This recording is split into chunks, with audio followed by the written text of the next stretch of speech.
Hey guys, welcome to the very first lesson in video and sound for this year. I've given you guys a very basic intro to the iPad so far. I've also given you a very short editing project. We're going to get way more in depth with that as we go on.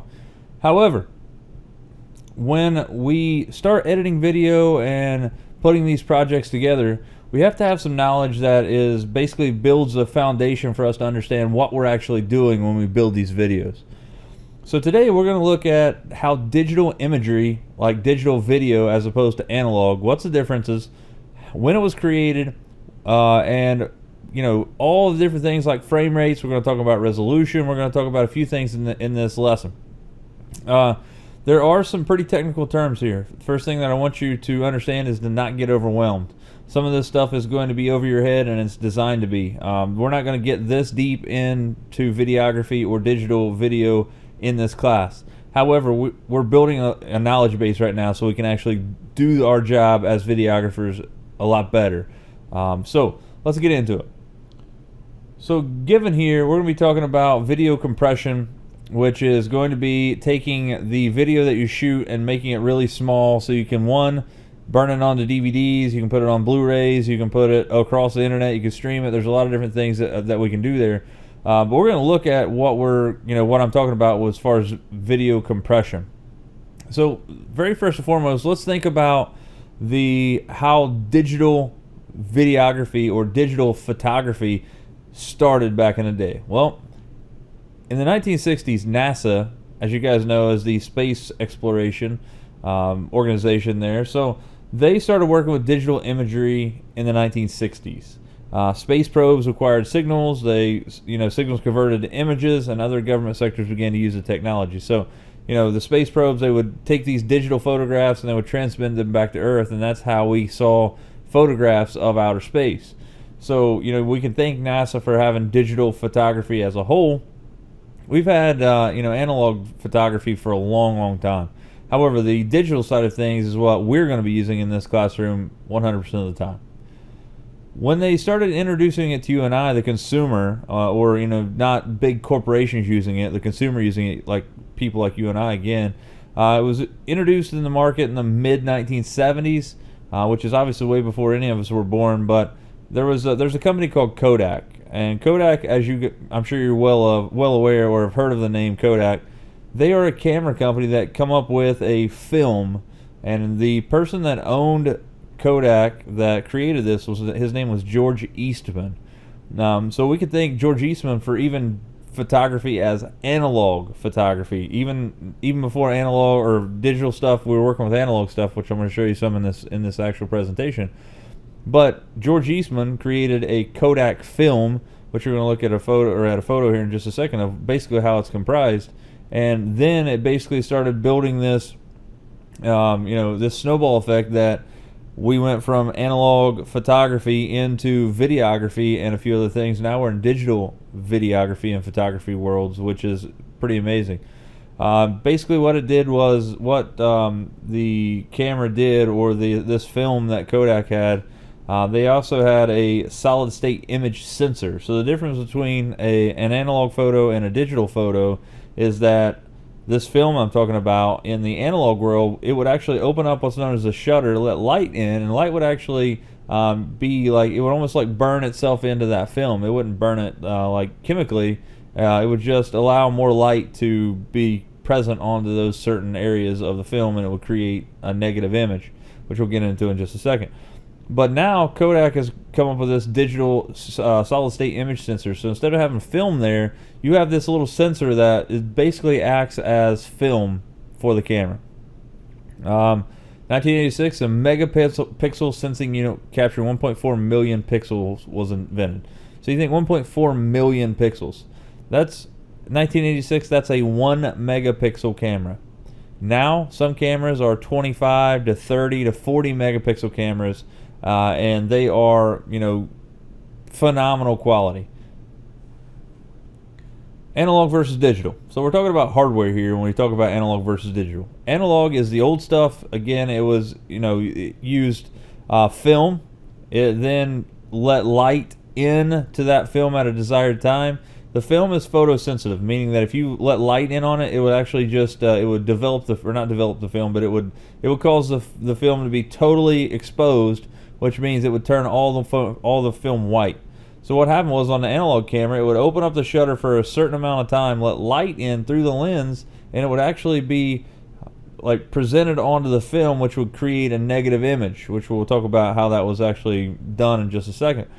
But the lens let the light in, and then it focused that image on the film. Whereas digital now, there's no film.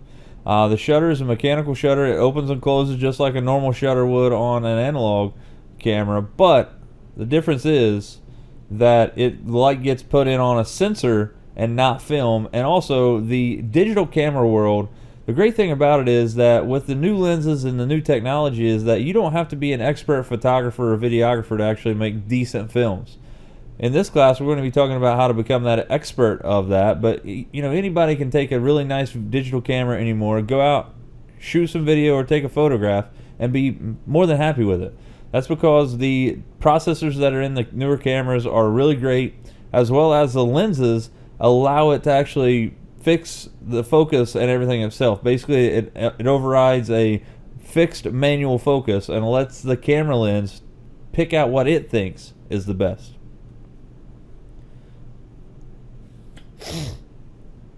So analog versus digital continued here. How is it creating an image? Well, first and foremost, the analog is what we're looking at right now. It was an analog, it was a film bathed in chemicals. So what would happen is you would take a photograph, the light would shine in on that camera film, it would create a negative image, and then you would have to go into what was known as a dark room, and you would bathe this film within a chemical bath, and it would create what's known as a positive image. And when you shined light through that positive image, you could actually see the image being projected on whatever you were shining the light from.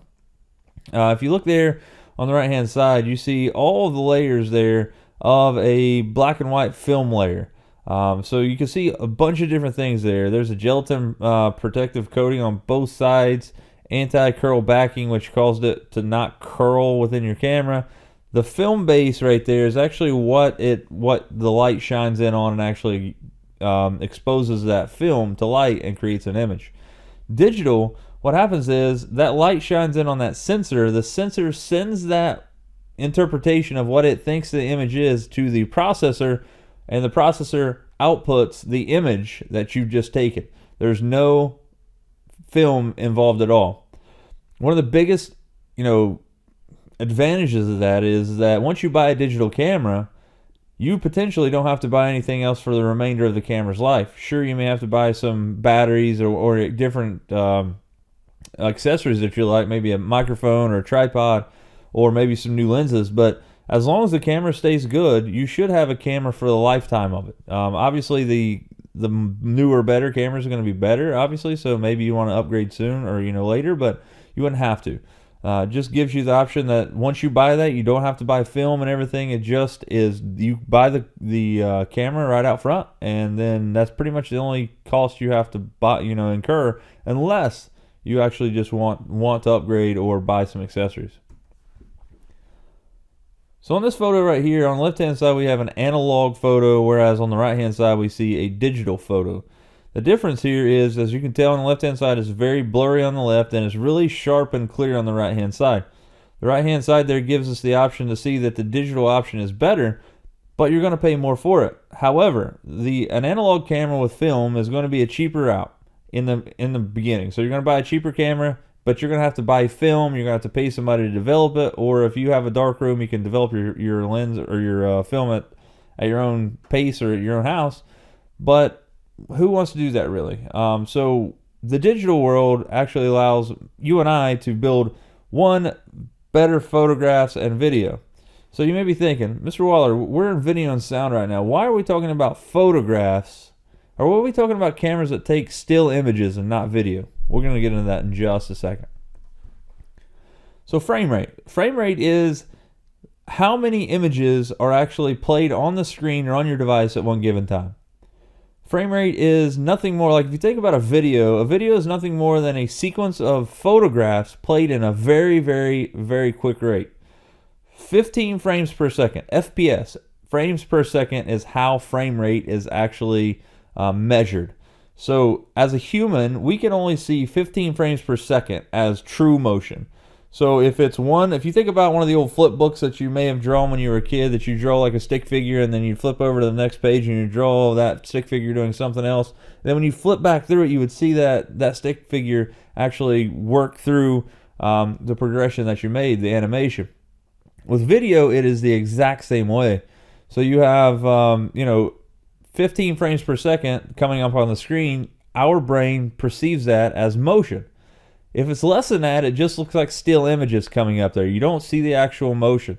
We're going to be talking about a lot of different things in this class of the old style of cameras and stuff as we go on, and you're going to understand that what we have today is pretty it's pretty phenomenal how it works. So again, 15 frames per second, or FPS, is the slowest rate that the human brain will recognize as real movement. 30 FPS, or frames per second, is standard definition television, also known as SD, or standard def. The next one, 25 to 60 frames per second, high definition television. This is actually ramped way up now. Just depends on what kind of camera or what kind of equipment that you're watching the video on. Higher frame rates can decrease motion blur from high speed objects. So if you look at this looks like a pellet or something hitting the 4 crayons here. So you can see that this has to be a really, really high frame rate, because you can actually see the crayons being busted up, and you can see that bullet or whatever that is, a pellet going through them. So it actually caught it in mid-air, which is pretty amazing. So one of my favorite videos of all time talking about super high-speed cameras is Adam Savage and Jamie Heineman from the Mythbusters, so I'm sure you've watched a show or two of them. They done a thing for Corning Glass, and they were talking about a Prince Rupert drop, which we're not going to get into the science of that. But they have a high-speed camera and a shot here that blows my mind. So I'm going to show you guys that right now, and we can actually see a really, really high-speed shot on a super high-end camera. And nip the backside of the tail of this Prince Rupert drop, and watch what happens. Wait. Cue the high-speed camera. Okay, here we go. Whoa!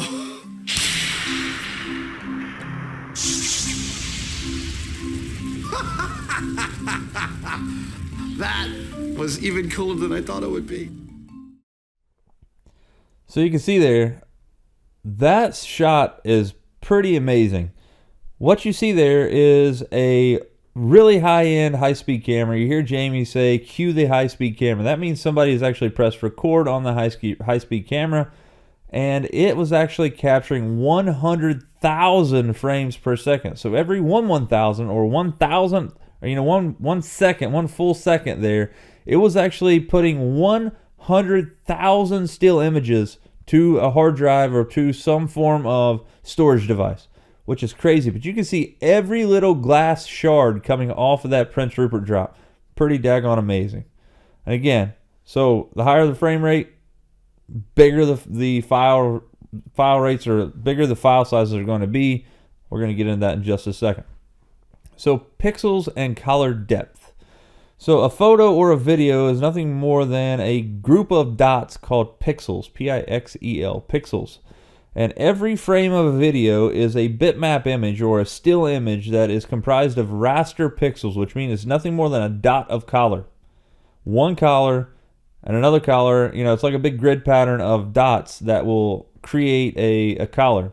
So if you look there on the first image on the left-hand side, that is a really low quality image. There's less pixels there. There's less colors. The more color you have, the more color depth that's involved in that actual image, the bigger it's going to be, the better image it's going to be also. So with that being said, let's look at resolution now. Resolution is something that gets bigger and bigger and bigger as we go on, but what resolution is the size of the screen, or the size of the image that's being displayed on the screen. If you look all the way down there on the bottom right, VCD, and then you look right above that, DVD. So DVD is probably where you guys come into the world at, DVD. And then we started getting 720p, this is actually HD, and then you have 1080p, which is full HD. 2K is kind of like, it was a great thing, but it didn't make it off the shelf much. Now the only thing you hear about is 4K. 4K is a resolution of 4K is 3,840 pixels wide by 2,160 pixels tall.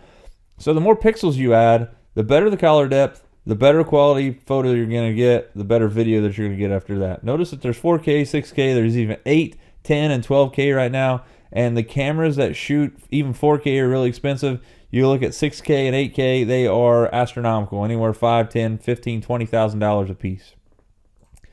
So with that being said, the uncompressed video would be any kind of image or any kind of video that was being brought into the camera uncompressed. Uncompressed would be very, very large video files. If you look here, let's just look at a little explanation here. So the video size is the width times the height, times the color depth that you're shooting the video at, times the frames per second, times the length or the time of the video. If we look at NTSC video, which is be 720p, we were just talking about a second ago, 24-bit color, 10 minutes in length. You take 720 by 480 by 24 by 30 by 600. You're looking at, what, 149 trillion bits. That's a ton. That is over 17 gigabytes for one file, one 10-minute file. Well, then comes into compressed video, which is what we work with right now, is compressed video. We're going to be talking about MPEG-4 being our biggest use in this class. Compressing the video with MPEG-4 actually allows it to be sent across the internet a lot better. Lowers cost because it takes less computing power to make that happen, and it's very easy to access the videos. So if we look at the standard compressions, these video compression standards here, the real world examples here would be MPEG, JPEG, AVI, Movie, FLW or FLV, WMV, and real time. There's a ton here, but we're going to be focusing on MPEG, MPG, MPEG-4 actually. JPEG is a photo compression style. AVI is going to be something we're looking at. Obviously, .mov is an Apple, which is a QuickTime file. FLV is a flash video. AVI, we're not going to get into it really in depth here. The depth or the AVI is going to be something that's a really big files. It has really nice audio, but the files are huge. Also, it takes a long time to create an AVI video. So if you render video out as an AVI, it takes probably double as long as it actually video is. So we're not work with AVI at all. We're going to be looking at MPEG and MPEG-4. So MJPEG, which is basically the old style of MPEG, it just used less than 16 frames a second, or actually more than 16 frames a second. It would actually do photos 16 frames a second. It was less complex. However, it was huge files, took a lot of bandwidth to send it across the internet, and it also took huge amounts of storage to actually make that work. So here we go. We're going to work into MPEG, which is what we're going to be working at. MPEG-1, MPEG-2, and MPEG-4. We're going to be actually talking about MP4 or MPEG-4. MPEG-1 was great for sending over the internet. However, it had larger file sizes as a downfall. MPEG-2 and MPEG-4. The difference between MPEG-4, and that's the reason we're working with MP4 in our class. MP4 is going to allow you to it takes a long time to render out, to be honest with you, but it takes really huge files and compresses them into smaller file sizes. Think of a trash compactor. It takes those file sizes and crunches them down until it gets to the point where it actually can work with it and allow you to send the stuff over the internet really easily. So we're not going to get too far into this. This is the slide I told you not to get overwhelmed with. A codec is nothing more than something that compresses it and then decompresses it on the other side. So if you compress it with one codec, say like an MP4, which we were talking about a second ago, MPEG, MP4, it takes that same codec on the other side to actually play it. So it actually compresses the video file to make it small, but you must have that MPEG-4 codec installed on the device that you're using to actually watch it. Which 9 times out of 10 today, everything already has that stuff installed, but we'll be looking at that at a later date. Guys, sorry for the super long video here. It's about 22 minutes long. I apologize for that. But this is some stuff that's needed. We're going to be working on our next video project in class this week, which is going to talk about the composition of your video as a whole and how to show the differences between frame rates and resolutions. See you guys in class.